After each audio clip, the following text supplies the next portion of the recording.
Good afternoon and welcome to our EMEA regional breakout for AQUA Engage. Today we're going to talk about bringing the DXP revolution to a government near you.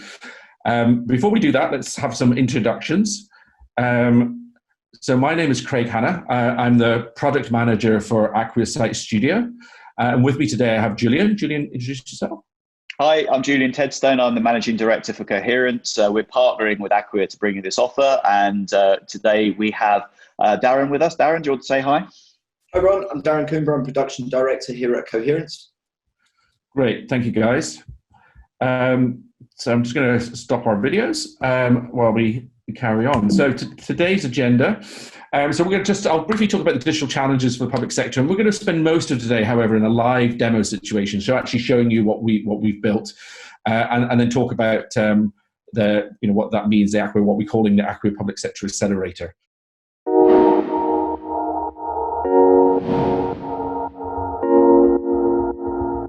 You need to talk to all kinds of people all the time about all kinds of things.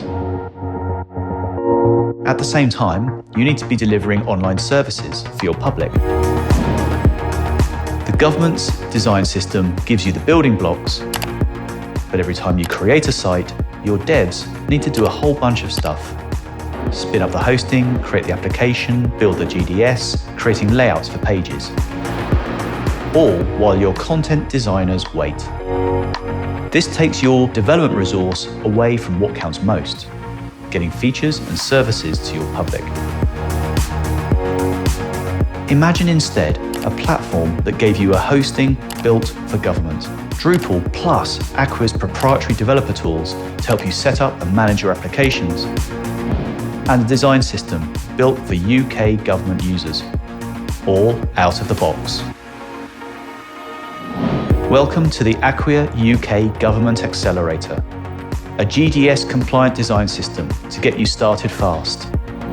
A low-code site builder with intuitive page building and editing so you can extend and customize as you need.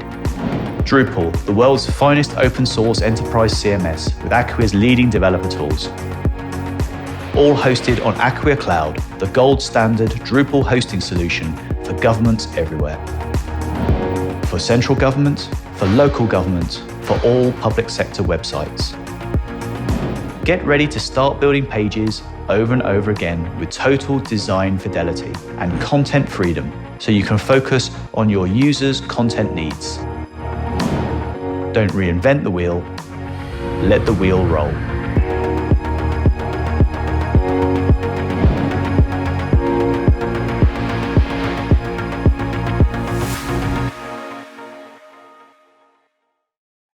Just as an introduction, for those of you who hopefully many of you who watched the keynotes yesterday at AQUA Engage, you might have noticed that we have this kind of new philosophy around simpler, faster, smarter. What we're saying to our customers is that whenever we're thinking about how we're developing our products and services, we're aware that what we need to do for our customers is offer more value, make it easy for it to use, make things smarter. So that's very much the philosophy of this government accelerator. It's how can we make things out of the box so you guys can focus on adding business value and creating great content, etc., and taking that, some of the technology barriers away for you. So what is the AQUA Accelerator for Government? Well, it's a package, I guess, of various AQUA products. So obviously it's got Drupal at its heart, as everything AQUA does. And then it's obviously got their cloud hosting and our developer tooling, which is very much unique in the audience in this area. And then Site Studio, our low-code site building and editing tool, so you can build sites without any technology, IT, developer intervention.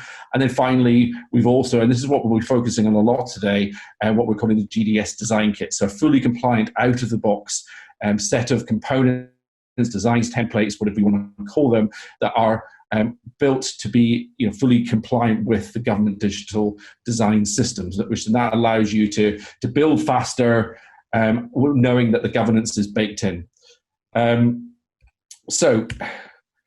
Without any further ado, because I think when we start talking about things, people just want to have a look at what we're talking about, and then we can come back to some of the whys and how it might influence you and your business. So I'm just going to hand over to Darren now, who is going to take you through the GDS design system.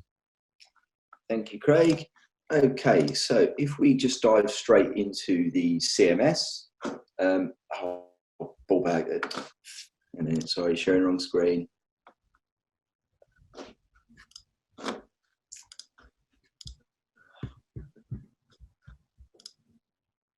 Sorry, okay. So if we just dive right into the CMS, what we're going to do first of all is we're going to take on the role of a content editor or a site builder, and how they might approach building out a page using the government design system kit.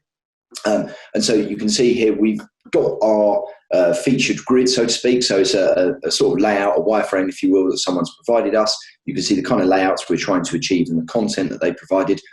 Our role is to go into the CMS and use our kit to build this. So if we just dive straight into the CMS, now some of you that are already familiar with Drupal will recognize a lot of this.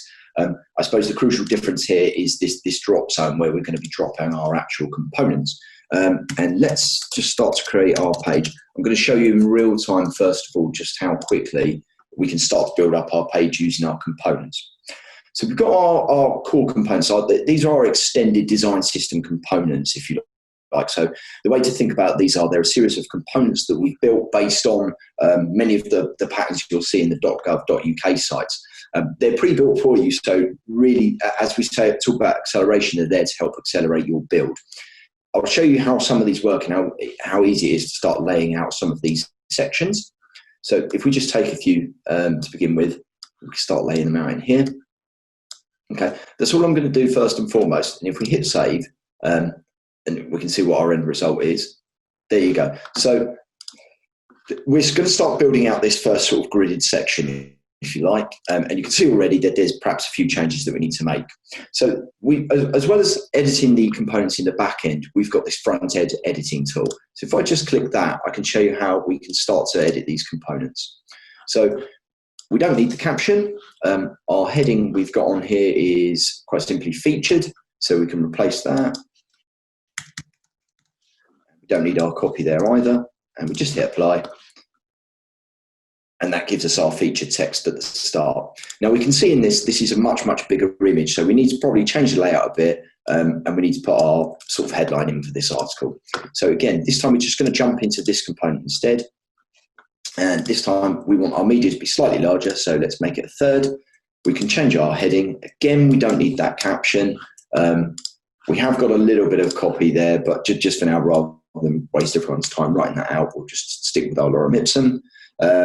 And we can change our image. So if we go into our image folders, we can find something that's perhaps a little bit more appropriate. So let's go with our Prime Minister ones, and we can get one of our Prime Minister. We can add our alt text, and here's Boris Johnson giving the talk. Hit apply, and then hopefully, there you go. And you can see instantly I've done that slightly the wrong way around. So instead of our media taking up a third, we want it to take up 2/3. Obviously, it's much bigger. Just hit save, and there you go. You can see how quickly you can change that. Now we've got this 3-column layout underneath here. So really quickly, what we're going to do is dive back into the CMS, and we're just going to build that out using our components. So this time around, what we want to do is bring up our components again. We want to add more grid items, and you can see from the thumbnails we've got there that we've got some of this content populated already. So this time, we don't want it to take up the full width. Instead, what we want it to do is in our 12 columns, we want it to take up a third. So we're looking at a 4-column layout instead. You can see the power available to you, though, to define the various different layouts you want. Let's go into our text and media item. And if we don't change this, it's going to end up looking a bit like this, where we've got image left, text right. So this time round, we want to put the image on the top. And I think probably what we can do is, let's leave it like that for now, actually. Once we've built that, you don't need to do that exercise multiple times. If you're happy with that grid item, you can simply duplicate it out, and that's going to give us our layout, hopefully. So if we just click on this and go back into the page, you can see there what we haven't done is we just need to jump into this, because as you'll notice a moment ago, what I did was I defined how many columns the 3 columns should take up. Unfortunately, I forgot to do that on the first one. So from a user's perspective, it's a good opportunity not to be fearful. You can't really go too far wrong with this. Any mistake you make is simply a case of jumping back in and being able to hit the save and apply. And if we go back in now, what we should hopefully see is just that simple little fix of going back in and fixing our change gives us exactly what we need, the correct layout. So in no time at all, we've actually built up our featured grid as per here. All we need to do is simply go in and start chipping away at the content. And the great thing about the Accelerator kit is, as you can see, every component you drop on a page has placeholder imagery and text, so that it really takes any of the ambiguity about what you're dropping. So you can create your own live built version of a wireframe, make sure you're happy with the layouts in absolutely no time at all. Now, I'm not going to go in and edit all of these because obviously that's going to take me a little bit more time than we have available today. But what I will do is, here's one I built earlier. So you can see now we've using all of the same components that we've got available to us in the kit. We've managed to build out a page now which is much more closely aligned to our wireframe. So you can give yourself a bit of a pat on the back at this stage. Now, that's sort of building out a page quite rapidly, and that's how we edit a page. So we can either do it in the front end using the front end editing tool, or if we go into the back end, we can do it in the back end instead and do the back end editing experience. The next thing I'd like to show you is if we're taking the role of someone who's built out this page, it might be the case that you spent time getting this layout completely as you want it to, and it might be you want to use this layout somewhere else on your website. Or alternatively, it might be that you want to test something, so perhaps an A/B test of this layout with some changes to see which one works better for you. The great thing about this kit and Site Studio is you don't need to go back into your work, you don't need to rebuild all of that again, because obviously there's quite an overhead into that.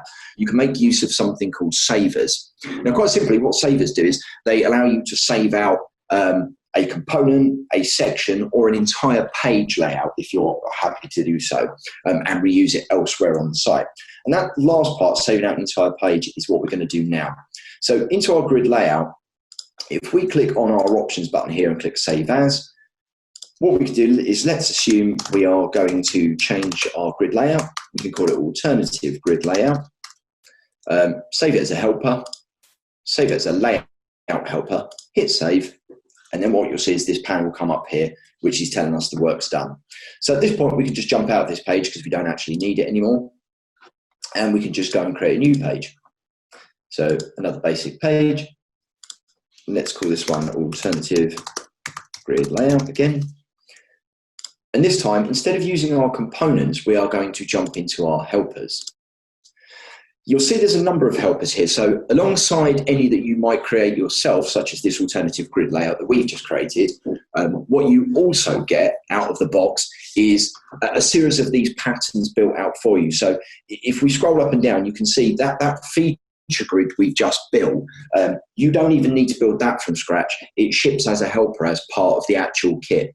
So it's there ready to use along with a number of other different components that you're probably familiar with if you've looked at a lot of the .gov.uk components and designs and pages. In this instance, though, we're going to drag in our new alternative grid layout that we just created. And if we open that up, you can see it's brought over our whole grid with it. So if we hit Save, what we should see now is an exact carbon copy of the page we just created, which we've got. So there you go. It's exactly what we just built out a moment ago, but you can see quite crucially, we've got alternative grid layout. So in actual fact, now what you can see is it's two separate pages. So at this point in time, we can just go in and edit the content and do whatever we want to do with this. And it's completely different to the previous page we just built out. So that's the power of savers. The next part of the demonstration is, let's assume you've got your page out there and you've launched it. And perhaps there's something breaking in the news, something quite topical that we need to get onto our page quite quickly. Thankfully, 2020's had no shortage of those, whether it's Brexit, COVID, etc. It gives us plenty of ammunition to put something on a page here. So we're going to go in now and just show you, if we go back into our feature grid complete, you've been handed a task by someone to quickly get a banner up just to make a new COVID announcement. So if we go back into this page now, what we're going to do is we are going to quite quickly put a new component on the page, which effectively speaks to our audience about COVID. So again, in real time, I'm just going to put it at the top of the page here, just because obviously we want to grab someone's attention as we come in.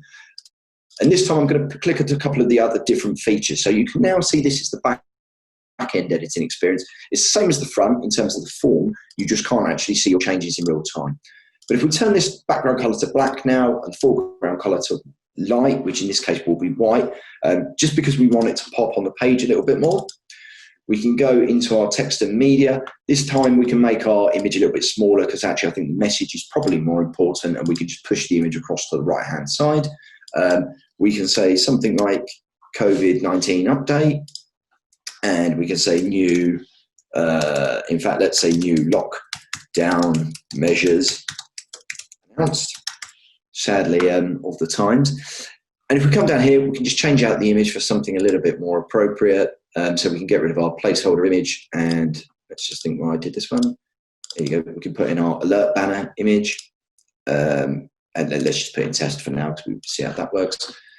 Close that up, and if we hit save now, what we should hopefully see right at the top of our feature grid completed page is this big banner.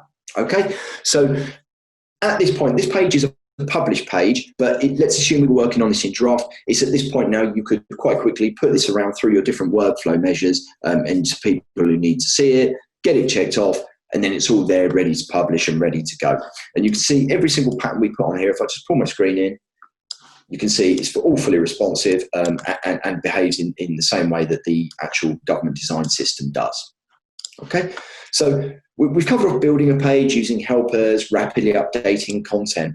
And, you know, hopefully most of you will be familiar with some of the designs we've taken you through today. They are all very akin to the .gov.uk website designs.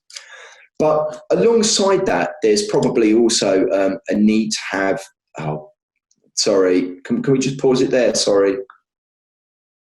Alongside those .gov.uk sites, which have a very distinct look and feel, quite a narrow layout, you know, typically they're more content-based than they are feature-rich. We also appreciate that the design system has to be capable of doing something a little bit different, because obviously we appreciate that there's other government arms that perhaps, you know, need to speak to a different audience and need slightly different layouts. So if we take a look at something like this, and we've just mocked up this Forestry England kind of page, at the moment it looks very similar in its look and feel to what we've already looked at. It's a grid layout, all quite narrow. You know, there's a few images on there, but quite text-based. What we're going to do is we are going to make use of our editing tools and the options available to us to really make this look and feel dramatically different. And actually what you'll see as we go through this is it doesn't take much work to do that. So first of all, we're going to turn the text to be light. We are going to set a minimum height on this. And the reason why we're going to do that is we are going to upload a background image. So if I go into the background image now, and we just upload our hero, and then we hit apply, what we should hopefully see straight away, there we go. So quite powerful change, and very, very different look and feel right from the get-go. And we can start to sort of chip away at our various different sections and do something a bit different with each of them, just so that we're really starting to step away from this quite narrow, quite white and black look and feel. And finally, perhaps we come down to here, and where we've got these three quite small panels now, we can make them work a little bit harder. You know, we can break them out of the grid, for example. And in almost no time at all, if I just turn off this editing functionality, you can see the page now looks really, really different from when we first came into it. And that's really just with a few different clicks. So there's not an awful lot of effort we've put into making this feel completely different. But again, crucially, we're using the exact same components. All we're doing is we're configuring the options slightly differently. Now, there's one last thing I'd like to show you. And what we've got here, as well as the layout, it would be great if we could start to chip away and actually take a little bit of ownership. So at the moment, all of the fonts on the site look very similar. The font sizes look very similar. But again, in line with changing up how this looks, perhaps we might take a bit of ownership and put a bit of our own brand personality into it. So we can go and change things like the font. So in this case, if you look at the live preview on the right-hand side, you can see this heading. It's changed font now. We can do things like toggle the uppercase and lowercase. So in this instance, we're making it uppercase. And, you know, to sit alongside our large background image, we can now go and change the size of the font. So really it's much more impactful. And we can do likewise for really any of the settings we've got. So these are just a few of them that we've defined in here. But, you know, the power of this is that you can elaborate on this style guide manager to, you know, really accelerate your build. So instead of having to go in, change colors and fonts, on a case-by-case basis, or use any code in the background, you can simply do it through the UI.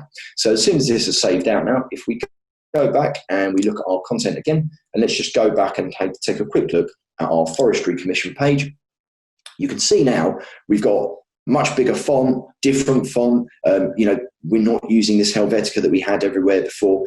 And straight away, it's just another really quick way of accelerating that build and making that page look different to it did before, with almost no time or no effort required.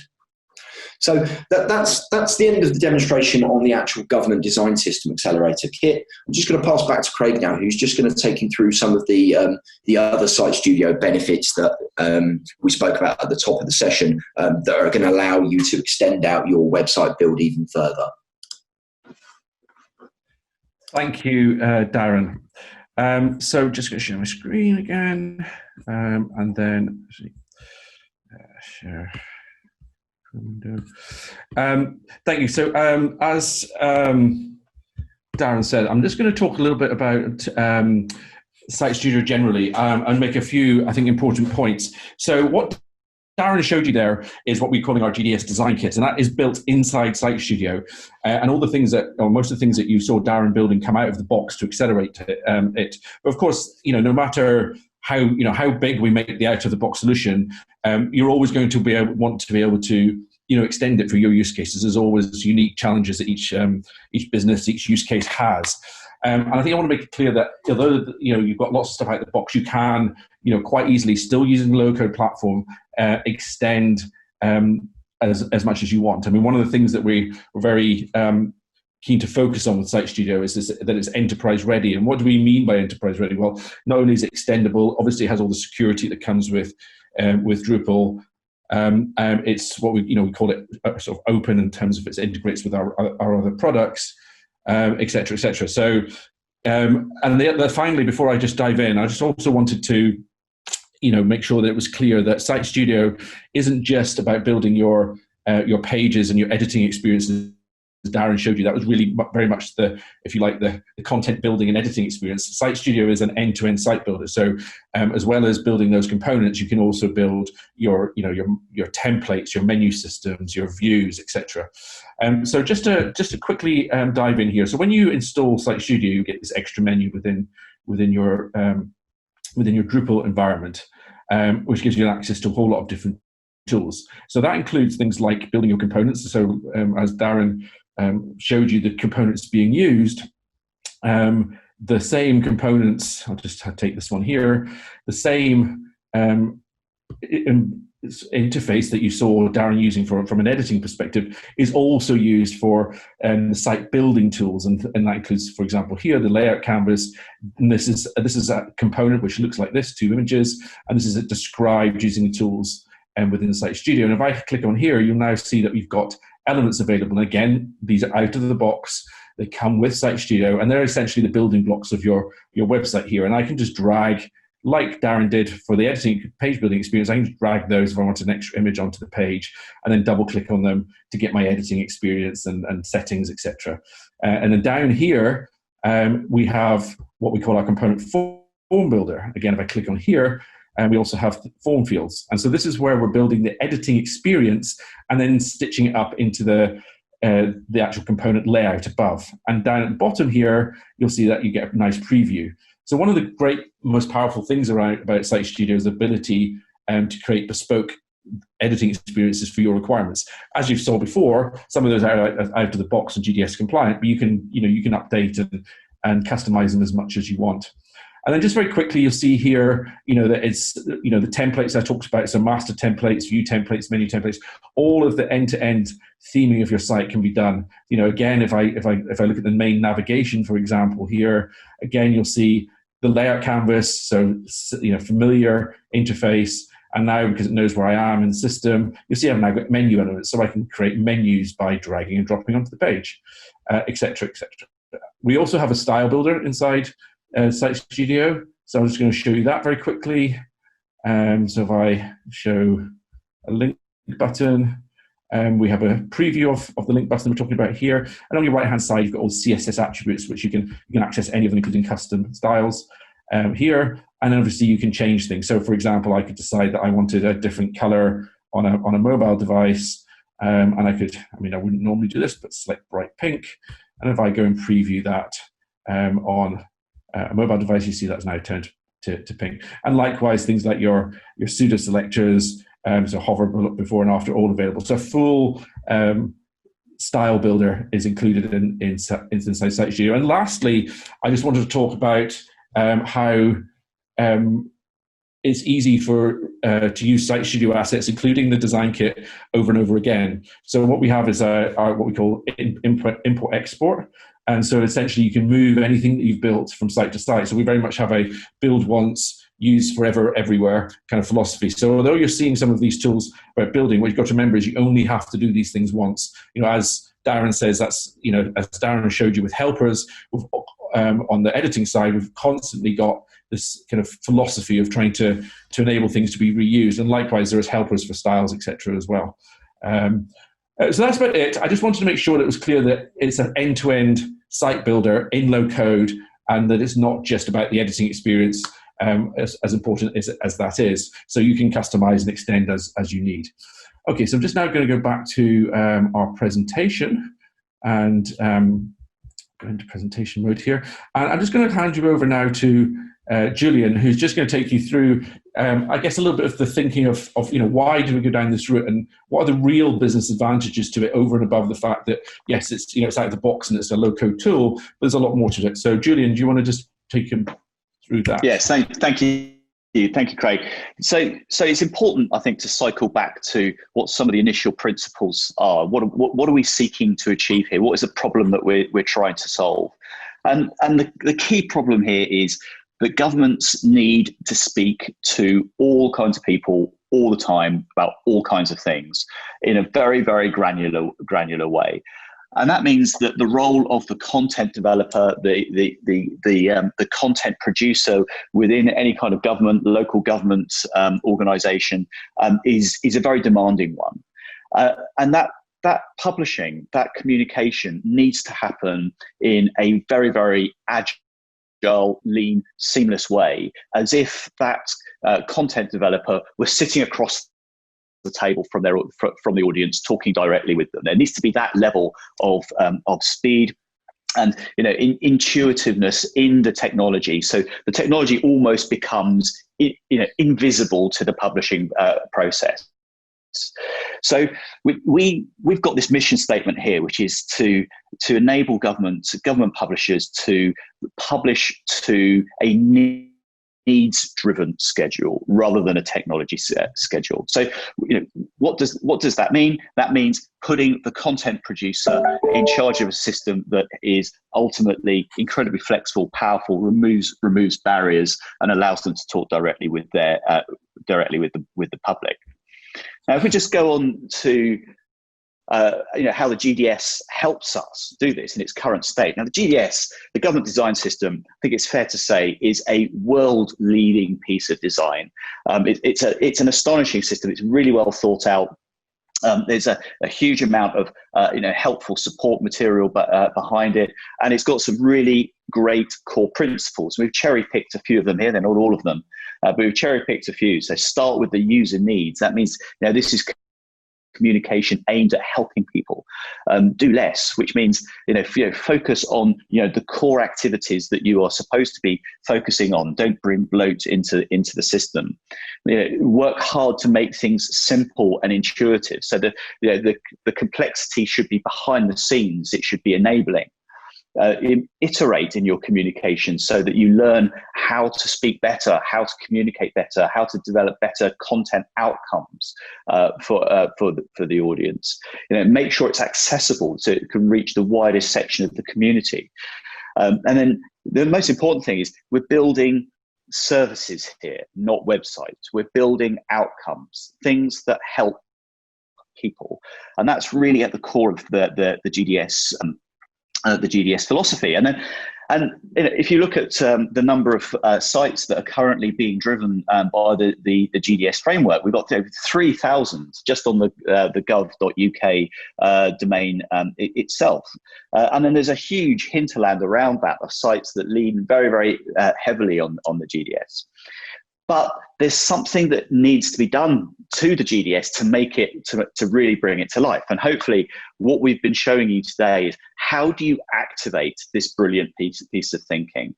How do you activate it so that out of the box, it's delivering content-based outcomes for content designers, without a substantial development overhead of reinventing the wheel, going through the theming, the Drupal theming process, CMS theming process to enable the GDS within the CMS template.